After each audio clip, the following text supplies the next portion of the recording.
Lamu Island, a living museum on the edge of the Indian Ocean. Here, every alleyway, every carved door, every sea breeze carries the whispers of centuries past. Our first stop is the Lamu Museum, the heart of Swahili heritage. Once the governor's residence, today it safeguards the stories of trade winds, dhow voyage, and the fusion of culture from Africa, Arabia, and beyond. This is just the beginning.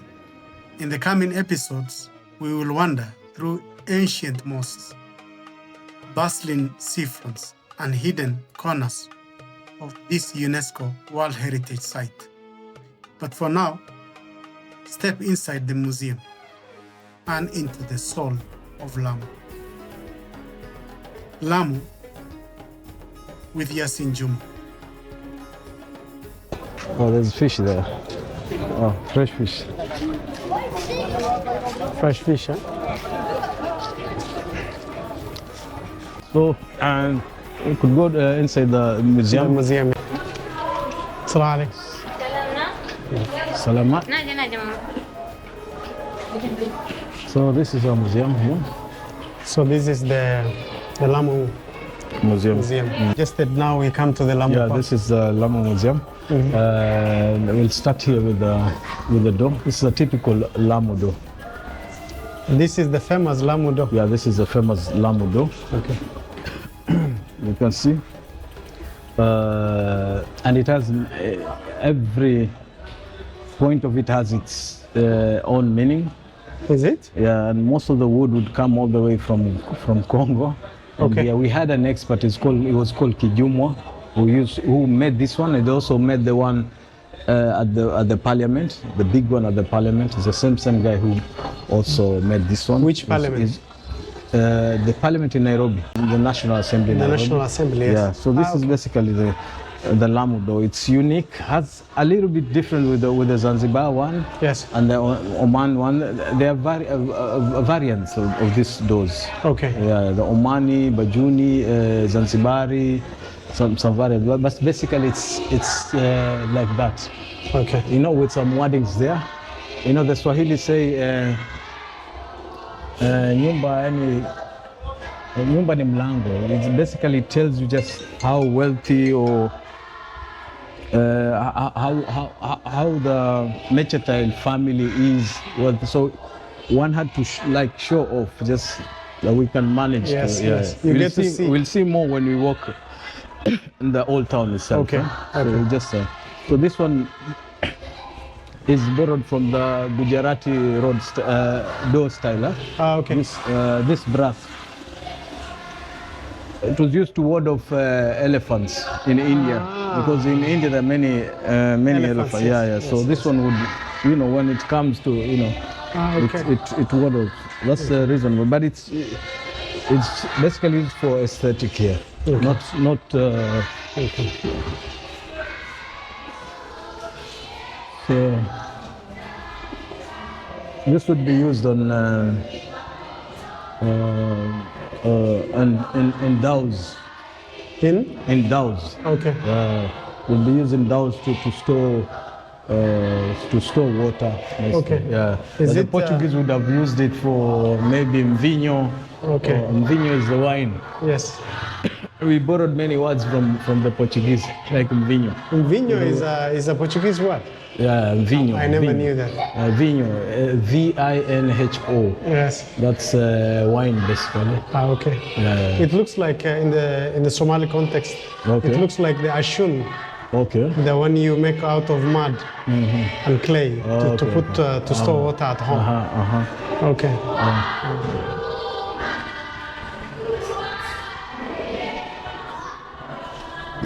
This is it's called a kidaka in Swahili.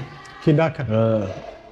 These guys were very rich back then. They were traders, international traders. They would trade with Arabia, India. Yes. So they had them all the money to decorate their houses spend. and to show off just how And live a rich. lavish life. Yeah, exactly. Like on the ground floor here would be this is where the slaves would live. Okay. Yeah, and now the family would live upstairs. This is a kidaka. It's called a kidaka. It's where you put stuff like that for. You can put Quran. You can put stuff like perfume containers and all that. Okay. Porcelain. You see Chinese porcelain. Ah, okay. This one. So it means it was imported back then from China. Yeah. Back then. Okay. So who lived here? Yes. Here, this was the Liwali's residence. This used to be the Subhanallah. That's a piece of history. Subhanallah. That was the Liwali's. This was the Liwali's residence. The Liwali's residence. So okay. the Liwali was a governor, representative of the Sultan of Zanzibar here, okay. because this Lamu was part of this of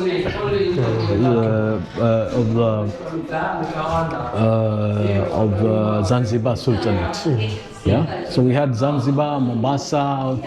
There were about like 12 governors along. Okay. These are just some of the. You can just go around and see it. It's only blown when there's a very important Okay. function. You said it's called a siwa. Siwa. Okay. It's very significant when it's blown. It's only blown on special occasions. Were they using it also to warn in the event there's an attack or something coming? Or it's a special occasion for ceremonies? But usually it was for very special occasions. These are the ngomas for the Swahili people. Okay. The ngomas for the Swahili people. As it is in Somalia, as it is in India, and as it is in Arabia. Yes. With the Afro-Arabs, yes. There's a lot of influence of East African music in the Khalij music. Okay. The present modern Khalij music has a lot of influence from the East African communities. Especially Malawi. Okay. Yeah, Malawi plays a great role. That's where Habib Swaleh was buried. Habib Swaleh. Yeah. So just for the interest of our viewers. Okay, Habib Swaleh was a Sufi saint. He came from Comoros, and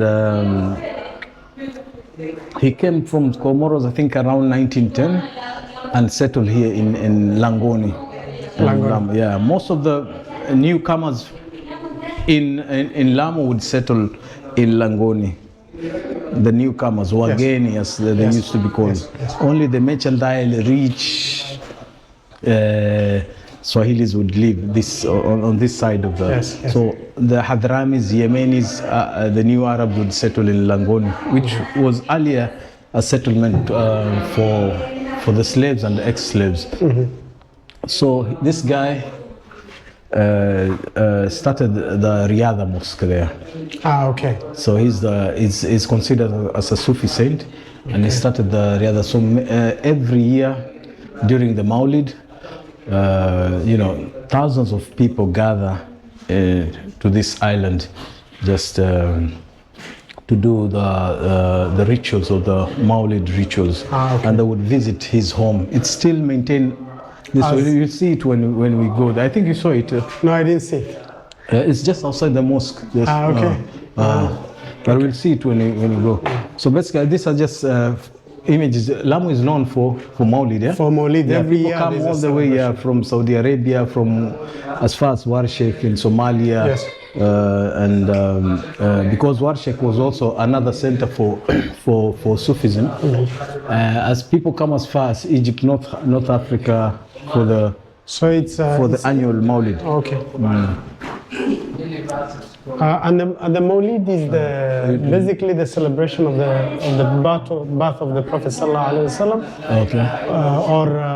Or it has larger meanings according to your understanding. Maulid, I'm not an expert on Sufism. Yes. But Maulid would mean just basically the birth of the Prophet. Okay. So the problem has been restoring these ruins. You see the Swahili ruins over the years. And I remember back in 2011 was when I was covering the KDF operation inside Somalia, and we entered Somalia with the KDF. I went and saw the ruins in Ishakane. I was really saddened by the situation of the ruins. Yes. The Chinese porcelains, thousands of years, I mean hundreds of years, just strewn on the road. Nobody's taking care about them. I had to take picture videos and went to see the Minister Heritage in Nairobi. Yes. I told him, this is what I found in Ishakane. This is the first ruin on our border with Somalia, the first ruin. Yes. And it was a old Persian town, Shiraz town. And you guys are just living it like this. I mean, so the minister told me, hey, they can't even afford to restore Fort Jesus. I'm told Fort Jesus is sinking now. It's sinking, I hear. Yes. So Ishakane is not a priority. It really hurted me. Nice. It really hurt me. So here is a typical Swahili wedding room. Okay.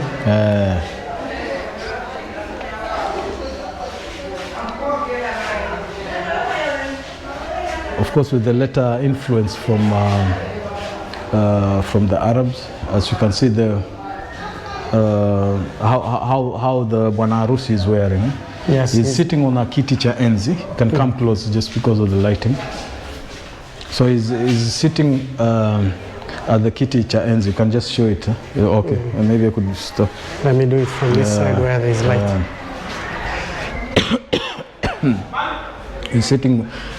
He wears the kilemba, which is very important. It signifies his status in the society. This is a day that he has to look like the Sultan, the king, or the Liwali.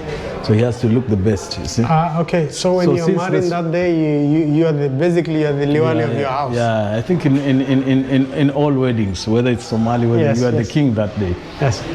So it's the same here. So it's like the Sultan of that day. So he wears a similar headgear or the kilemba, like a sultan. The makubadi. These are very expensive shoes, mostly made by Barawas on Banadiri, and it's imported from the Banadiri coast. This is the kiti cha enzi. This is the seat. Kiti cha enzi. Okay. The ancient seat. And the Omani kamis. Yes. And the yoho. Okay. Yeah. So our Bibi Harusi is here also chilling. She's wearing this is a typical Omani form wearing, which was adopted by the Swahili later in 19th and 18th century, because the Omani colonized our coast. So we adopted some. So green is a favorable color during the wedding, and that is their bed after. That would be their bed. This is a traditional Swahili clogs. What are these? Or clogs, shoes you wear inside your house. Okay. Mostly worn by the mercantile families. This is a bed. It's called kitanda cha kipilipili. Okay. Kitanda ya pilipili. I don't know why they call it kitanda ya pilipili, but that's basically the name.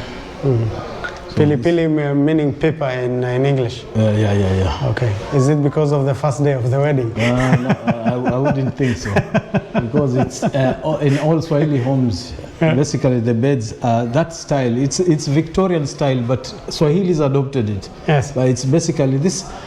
If you realize, just look. It's all Victorian, British Victorian. Yes. But it's adopted into Swahili. So you assume it's Swahili, but it's Victorian. Yeah. You see Yeah. all this. Nice. It's typically Victorian. You see up to that mass, to that whatever, I don't know. Of course, the kitchen is always the smallest. There you go. They're so organized. They had this for making pasta, and this one.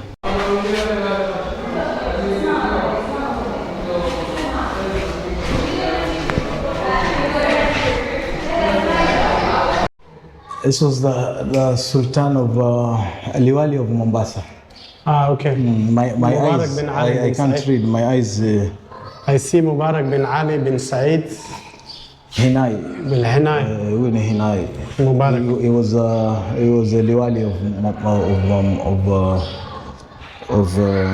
Mombasa. Mombasa. And who was this? Sheikh Said bin Ali Juma al-Bukhari. Sheikh Said bin Juma, 1882, worked several administrations. Okay, so basically these are the administrators. The most controversial guy you'll see. Oh, this, I didn't know they opened this. This is a new section, by the way. Started, no?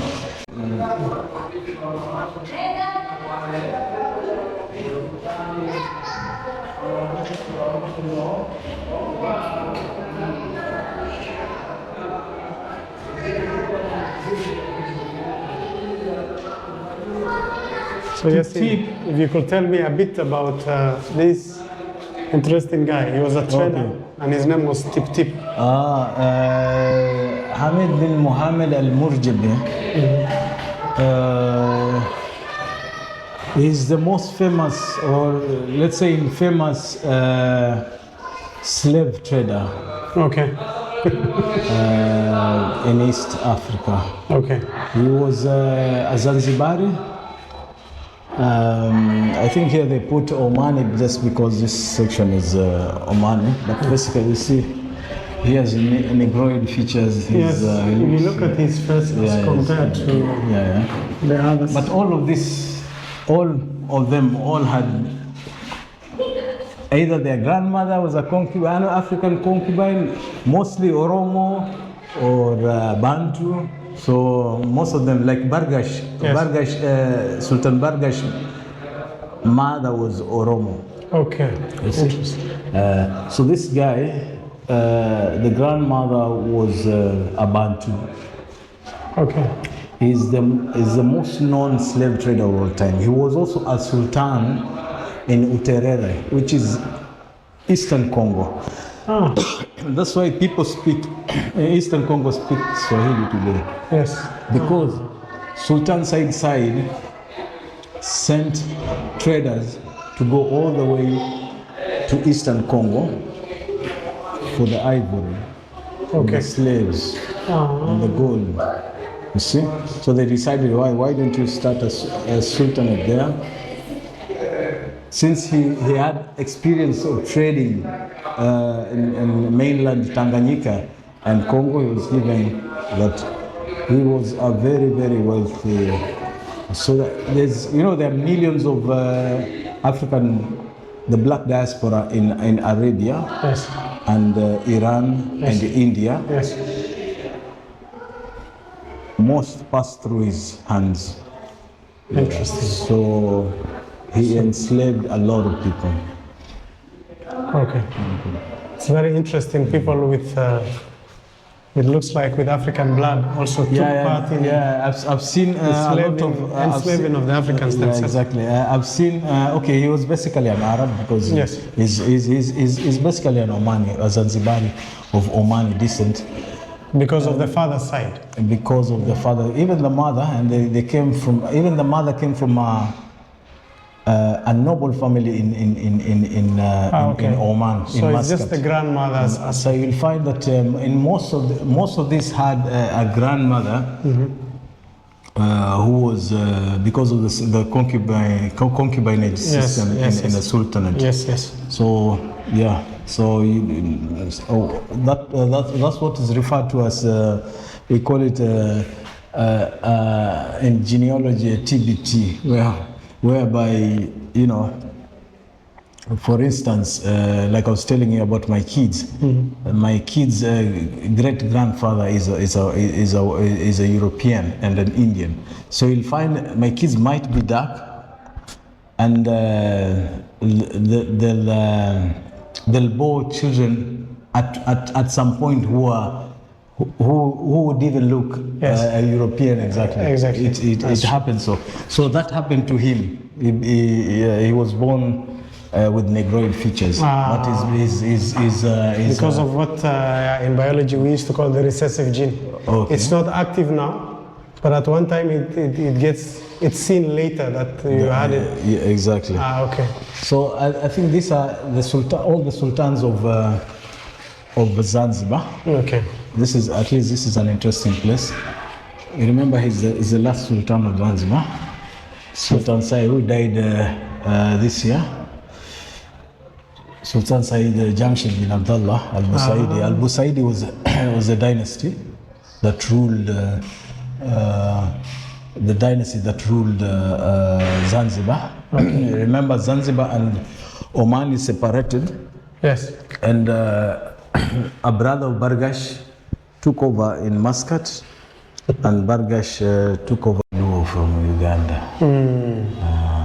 So basically, two brothers was one time. Yeah. One is in Zanzibar. Yeah, their father. And the other one is in Muscat. Their father united Oman and Zanzibar. Who will think that actually happened at one time? You know, in the minds of the young people today, that Muscat or in Oman, which is so far, and Zanzibar were like one time united, and two brothers were.